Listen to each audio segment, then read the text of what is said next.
پاکستان کو قادیانی ریاست بنانے کے لیے سن 1970 کے عام انتخابات میں قادیانی جماعت ایک سیاسی پارٹی کو سپورٹ کر رہی تھی۔ انتخابات میں اس سیاسی جماعت کی کامیابی کے بعد اہم حکومتی عہدوں پر موجود قادیانیوں نے اقتدار پر قبضہ کرنے کے لیے سازشیں تیز کر دیں۔ سوات کے تفریحی دورے پر جانے والے نشتر میڈیکل کالج ملتان کے طلباء پر طاقت کے نشے میں چور قادیانیوں نے ایک منظم سازش کے تحت جناب نگر ربوہ ریلوے اسٹیشن پر قاتلانہ حملہ کر دیا۔ اس واقعے کے بعد پورے ملک میں تحریک ختم نبوت کا آغاز ہو گیا اور 7 ستمبر سن 1974 کو قومی اسمبلی نے متفقہ طور پر ایک تاریخ ساز فیصلہ کیا۔ آئیے ناظرین کرام سنتے ہیں اسی تاریخی فیصلے کے پس پردہ حقائق چشمدید گواہوں اور محققین کی زبانیں۔ اچھا، یہ ہماری بدقسمتی سمجھ لیں کہ پاکستان کے بننے کے بعد قادیانیوں نے اپنا ایک الگ شہر بسایا۔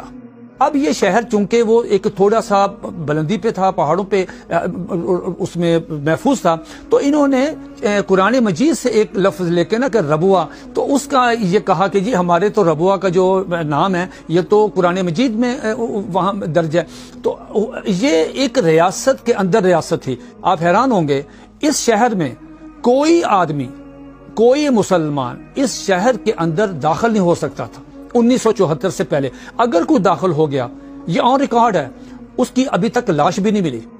اسی بنا پہ وہ ربوہ ریلوے اسٹیشن پہ معمول تھا ان کا کہ وہ ہر آنے جانے والی گاڑی کو میں اپنے مذہب کا لٹریچر تقسیم کرتے تھے۔ یہ جو ہمارے نشتر میڈیکل کالج کے طلبہ جو سیر کرنے کے لیے ملتان نشتر میڈیکل کالج سے یہ پشاور گئے، گاڑی رکی، قادیانیوں نے حسب معمول وہ لٹریچر تقسیم کیا۔ اب بچے نوجوان، ان نوجوانوں نے جو لٹریچر جہاں وہاں دیر لگی، تھوڑی سی دیر کیوں لگی، ان بچوں نے جب دیکھا کہ یہ تو قادیانی ہے اور مرزا غلام احمد قادیانی کی تصویر ہے، وہ مرزا قادیانی کے ساتھ صلی اللہ علیہ وسلم لکھا، علیہ الصلوۃ والسلام لکھا ہے، مرزے کی بیوی کو ام المومنین کہہ رہے ہیں، مرزے کے دوستوں کو صحابہ کہہ رہے ہیں، مرزے کی باتوں کو حدیث کہہ رہے ہیں، اس پہ اترنے والی وحی کو قرآن مجید کہہ رہے ہیں، مرزے کے شہر کو مکہ اور مدینہ۔ تو یہ ایک اشتعال تھا۔ تو چاہے 2 منٹ تھے، ان بچوں نے آپس میں کہا یہ کیا یار، یہ ہمیں کیوں لٹریچر دے رہے ہیں۔ میں بطور صدر اسٹوڈنٹ یونین جو ہے وہ خود میں اس کی قیادت کر رہا تھا، کیونکہ بعض مصروفیات کی وجہ سے ہمارے ساتھ کوئی پروفیسر صاحبان تشریف نہیں لائے تھے۔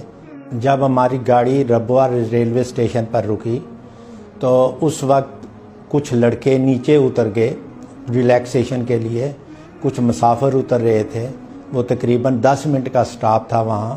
تو جو ہی ہم نیچے اترے تو لڑکے اترے تو اس وقت یہ ہوا کہ کچھ آدمیوں نے آ کے وہ رسالہ الفضل تقسیم کرنا شروع کیا، اور ساتھ ہی دوسرا جو ان کا تبلیغی لٹریچر تھا وہ دینا شروع کیا۔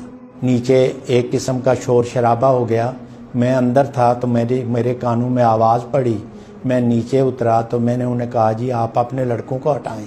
میں اپنے لڑکوں کو میں نے کہا کہ بھائی آپ گاڑی میں سوار ہو جائیں تاکہ ہم آگے چلیں۔ گاڑی چل پڑی تو اس وقت میں سب سے آخر میں سوار ہوا، میرے آگے ایک لڑکا سوار ہوا تھا، تو باہر سے وہ جو ان کے لڑکے اور آدمی تھے انہوں نے پتھراؤ شروع کر دیا۔ اسے لڑکے کو، میرے آگے والے کو بھی لگا اور مجھے بھی پتھر لگا پیٹھ پر۔ ان کو تھا کہ ان کی جرت کس طرح ہوئی ہے کہ لٹریچر کیوں نہیں لیا۔ یہ پہلا واقعہ تھا 25 سال میں، یہ پہلا واقعہ تھا ان کا۔ تو انہوں نے پھر کیا کیا، انہوں نے کیا چل اب یہ اچھا اس کے وہاں پہ جب انہوں نے ختم زندہ باد کے نعرے لگائے، سمدانی ٹربیونل رپورٹ کہتی ہے کہ اس کے جواب میں نعوذ باللہ قادیانیوں نے محمدیت مرد آباد کے نعرے لگائے ہیں اور احمدیت زندہ باد کے نعرے لگائے، مرزا قادیانی کی جے، یہ نعرے لگائے۔ یہ گاڑی چلے گئی تو میں آپ کو یہ بات بتاؤں، یہ مصدقہ بات ہے، یہ بات بھی سمدانی ٹربیونل رپورٹ میں لکھی ہے کہ جب وہ گاڑی واپس آئی ہے، اس گاڑی کا چونکہ ایک بوگی ان بچوں کی مخصوص تھی، اس گاڑی کا سٹاپ نہیں تھا، وہاں ربوہ کا سٹاپ نہیں تھا، اس گاڑی نے وہاں سے گزر جانا تھا، جیسے چھوٹے اسٹیشن سے گزر جاتی ہے، آنے والا سٹاپ تھا، جانے کا سٹاپ نہیں تھا۔ یہ ریکارڈ کی بات ہے سمدانی ٹربیونل رپورٹ میں کہ کیوں روکی گاڑی، یہ سگنل ہی نہیں دیا، اس کا ڈاؤن کا سگنل نہیں دیا، رائٹ کے بھی۔ تو اس وقت بہت سارے لڑکے جو تھے وہ ٹرین کی طرف بھاگتے ہوئے آنا شروع ہو گئے، لڑکے، نوجوان، ان کے دوسرے آدمی۔ اس کے بعد تماشبین بھی بہت سے تھے۔ جن لوگوں نے ہم پر حملہ کیا وہ تقریباً 400-500 لوگ تھے، لیکن ان کا بہت بڑا مجمع، اور آپ کو پتہ ہے ربوہ میں اس وقت انہوں نے ایک اسے بند شہر قرار دیا ہوا تھا، باہر سے کوئی آدمی وہاں رہ نہیں سکتا تھا جو مرضی نہ ہو، تو اس کی وجہ سے ہو کر بہت بڑا مجمع ان کا جو تھا نا وہ اکٹھا ہو گیا ہوا تھا، جو کچھ دیکھنے کے لیے، یا وہ مطلب یہ ہے کہ ان کی حوصلہ افزائی کرنے کے لیے یا جس طرح بھی کہیں وہ موجود تھے. یہ کافی لوگ تھے لیکن 400-500 جو تھے وہ ایکٹیو رول ادا کر رہے تھے, جو لڑکوں کو پیٹ بھی رہے تھے, انہیں نیچے بھی پھینک رہے تھے, ان کا سامان بھی پھینک رہے تھے, اور جو بھی ان سے ہو سکتا تھا وہ کر رہے تھے. جس چیزوں سے انہوں نے ہم پر حملہ کیا ان میں زیادہ تر چھوٹے ڈنڈے, ہتھوڑیاں, یا مطلب یہ ہے کہ آئینی مکے, اور اس کے بعد چین وغیرہ جو ایک چھوٹے سے سرکل میں ہتھیار استعمال ہو سکتے تھے وہ کیے. لیکن جس وقت وہ ایک لڑکوں نے مجھے بتایا کہ جس وقت وہ بوگی کے اندر اپنے آپ کو بند کر کے بیٹھ گئے تو انہوں نے یہ کہا کہ کھولو ورنہ ہم فائر کرنے لگے. میں کیونکہ بوگی کے اندر ہی بیٹھا ہوا تھا, میرے ساتھ میرے ایک دوسرے طالب علم تھے ڈاکٹر رفت باجوہ, وہ بیمار تھے, انہیں بخار تھا بہت شدید قسم کا, اور وہ برف پہ اوپر لیٹے ہوئے تھے. تو انہوں نے گھستے ساتھ ہی پہلے ان کو گھسیٹا نیچے, ان کو مارنا شروع کیا. اس کے بعد مجھے کہتے ہیں کہ وہ تمہارا جو ہے نا کون ہے, لیڈر کون ہے. میں نے کہا کیا کرنا ہے تم نے؟ انہوں نے کہا بس تم بتاؤ کون ہے. میں نے کہا میں خود ہوں. جب میں نے یہ کہا تو ایک وہ مگا جو تھا اس کو ایک نے میرے سر پہ مارا, دوسرے نے پیچھے سے پتہ نہیں ڈنڈا تھا یا ہتھوڑی تھی وہ میرے سر پہ ماری. میں بے ہوش ہو کر گر پڑا نیچے.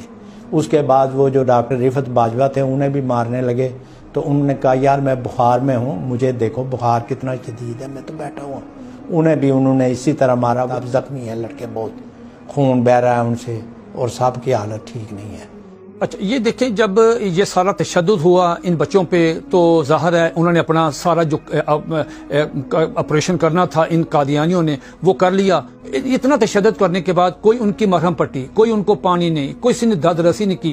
وہ 1 گھنٹے کا جتنا بھی سفر تھا وہ چناب نگر سے ربوہ سے, پرانا نام ربوہ, تو ربوہ سے وہ بچے جو ہیں بوگی میں, تو وہ اس سے پہلے ان کو اطلاع ہو چکی تھی فیصل آباد میں. وہاں پہ ہمارے حضرت مولانا تاج محمود رحمۃ اللہ علیہ جو ریلوے اسٹیشن کے خطیب بھی تھے, وہ خطیب ان کو بڑے مجاہد, ان کو پتہ چلا, وہ علماء کرام کو لے کے شہر میں اعلان ہو گیا, تو ایک کافی لوگوں کی تعداد ریلوے اسٹیشن پہ.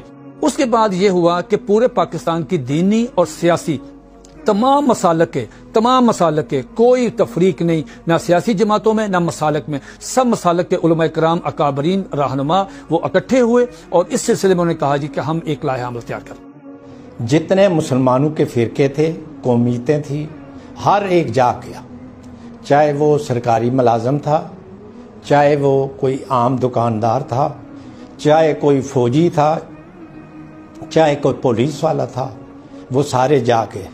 دوسرا کہ سارے فرقے مسلمانوں کے وہ اس موضوع پر ایک ہو گئے تھے. مجھے یاد ہے کہ جب وہ میں اس سے بادشاہی مسجد میں ایک بڑی ختم نبوت کانفرنس ہوئی تھی, تو ہر مکتبہ فکر کے لوگ اس میں موجود تھے. جو ان کی چوٹی کی قیادت تھی وہ وہاں موجود, نوابزادہ نصر اللہ موجود تھے, وہاں مفتی محمود موجود تھے, وہاں مولانا مودودی موجود تھے, وہاں جو ہے وہ جتنے مطلب یہ ہے کہ وہ غلام غوث ہزاروی صاحب موجود تھے. تو اس پہ فیصلہ یہ ہوا تحریک چلانے کا. تحریک چلی, تحریک میں 2 چیزیں ہوئیں. تحریک میں فائدہ یہ ہوا کہ ایک تو تحریک چلی کہ قادیانیوں کو غیر مسلم اقلیت قرار دیا جائے. اس پہ پھر بہت زیادہ جب احتجاج بڑھنے لگا اور قادیانیوں کا سوشل بائیکاٹ شروع ہوا, تو اس پہ حنیف رامز جو ہے مجبور ہوا, اور اس نے کہا جی ہم اس سانحہ کی ایک انکوائری کروا لیتے ہیں. وہ ہائی کورٹ کے جج تھے جسٹس سمدانی, ان کی سربراہی میں یک رکنی ٹریبیونل ہے. انہوں نے پھر جا کے چناب نگر ریلوے اسٹیشن گواہوں کو بلایا جو تھے جن پہ تشدد ہوا, طالب علم آئے, موقع کے گواہ سارے, اس میں قادیانی بھی آئے, اس کا بیان بھی, مرزا ناصر کا بیان بھی ریکارڈ ہوا. اس کے بعد دوسرا کام یہ ہوا, ہمارے جو سیاسی قائدین تھے انہوں نے یہ کیا کہ انہوں نے آئینی طریقہ اپنایا.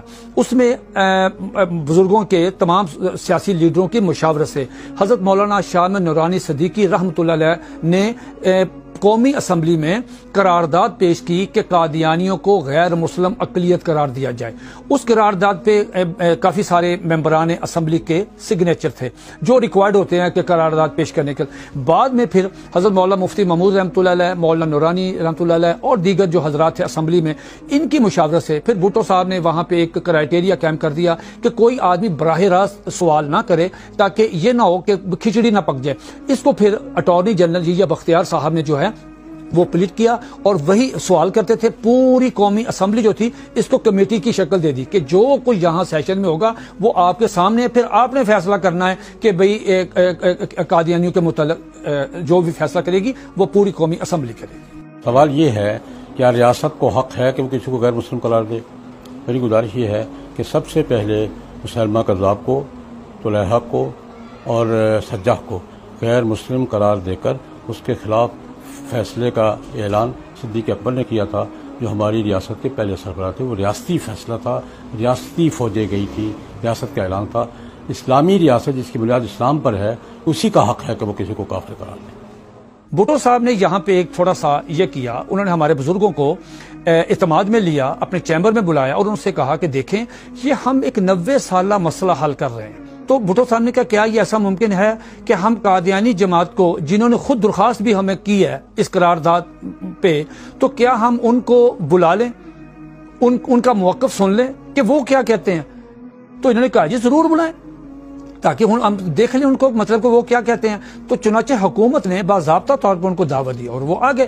اچھا وہ بڑی تیاری کے ساتھ آئے, پوری ٹیم تھی, اور اس ٹیم میں آپ نام سنیں آپ حیران ہو جائیں گے کہ اتنا ان کے اپنے وہ جو مربی اور لرنرڈ وہ سمجھتے تھے ہم بڑے بڑے لرنرڈ آدمی ہیں. تو مرزا ناصر جو ہے یہ جب قومی اسمبلی میں انٹر ہوا اس کو بلایا گیا کہ اپنا موقف آپ پیش کریں, لہٰذا اندر پھر ایک ڈیبیٹ ہوئی, 13 دن کی بحث ہوئی. اٹارنی جنرل نے ان سے جو سوالات کیے کسی ایک سوال کا جواب بھی وہ تسلی بخش نہیں دے سکے. 3200-3300 صفحے کی یہ رپورٹ جو ہے, چونکہ وہ جو اسمبلی کی کاروائی تھی یہ اس کو کنفیڈینشیل رکھا گیا. قادیانیوں کا کہنا یہ ہے کہ کاروائی کو خفیہ کیوں رکھا گیا. اس کی وجہ یہ ہے کہ ایک تو اسمبلی کی مرضی ہوتی ہے کون سی کاروائی ان کیمرہ ہو کون سی آن کیمرہ ہو, اسمبلی کو وہ مسئلہ دیکھتے ہیں. اور ایک وجہ سمجھ میں آتی ہے کہ اس وقت ملک میں جو جذباتی فضا تھی اگر وہ بس پبلک کے سامنے آ جاتی تو شاید قادیانی غیر محفوظ ہو جاتے اور اشتعال بڑھتا. قادیانیوں کو محفوظ رکھنے کے لیے پبلک کے اشتعال سے اس کارروائی کو خفیہ رکھا گیا تاکہ پرامن طریقے سے بس تکمیل تک پہنچے اور ملک میں کوئی نیا جھگڑا کھڑا نہ ہو. سوال یہ ہے کہ یک طرفہ کارروائی تھی. بھائی اگر یک طرفہ کارروائی تھی تو مرزا ناصر احمد 11 دن اسمبلی ممبر نہیں تھے, وہ اسمبلی کے فلور پہ کیا کرتے رہے, اور مولوی صدر الدین صاحب 3 دن کیا کرتے رہے. قادیانیوں کے سربراہ مرزا ناصر احمد اور لاہوریوں کے سربراہ مولوی صدر الدین اسمبلی کا ممبر نہ ہونے کے باوجود اسمبلی کے اجلاس میں شریک رہے ہیں اور پوری بحث میں شریک رہے. یہ کیا کرتے رہے ہیں بھائی, ان کا موقف سن کر سوال جواب کر کے پورا ایوان مطمئن ہو کر 14 دن بحث ہوتی رہی ہے, اس کے بعد فیصلہ ہوا. اس کو یک طرفہ کیسے کہا جا سکتا ہے؟ میں عموماً اس واقعے کے حوالے سے بات کرنے سے اجتناب کرتا ہوں. اس کی وجہ یہ ہے کہ میں اسے اپنی آخرت کا اثاثہ سمجھتا ہوں. یہ خدا نے مجھ جیسے گناہگار کو پتہ نہیں کس لیے موقع دیا. اس تمام تر کارروائی میں حقائق کا غیر جانبدارانہ جائزہ لینے اور قادیانی جماعت کا موقف سننے کے بعد تمام ارکان اسمبلی اس نتیجے پر پہنچے کہ قادیانیت کا اسلام سے کوئی تعلق نہیں. اور بالآخر وہ اہم ترین دن آ گیا جب 7 ستمبر سن 1974 کو قومی اسمبلی نے تاریخی فیصلہ دیتے ہوئے آئینی طور پر قادیانیوں کو ان کے تمام تر کفری عقائد کی بنا پر ہمیشہ کے لیے غیر مسلم اقلیت قرار دیا.